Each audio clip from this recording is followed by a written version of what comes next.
Tinanggap ni House Speaker Faustino Bogie D. III ang pagbibitiw bilang kongresista ni Ako Bicol Party List Representative Saldico.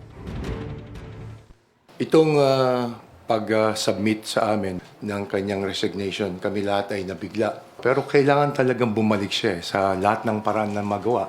Sinubukan namin through Kahit nagbitiw sa pwesto si Ko, sinabi ni D na dapat pa rin harapin ni Ko ang mga paratang laban sa kanya.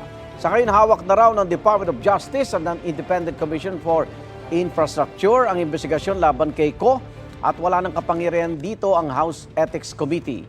Wala pa raw silang impormasyon kung bumalik na ba sa Pilipinas si Ko.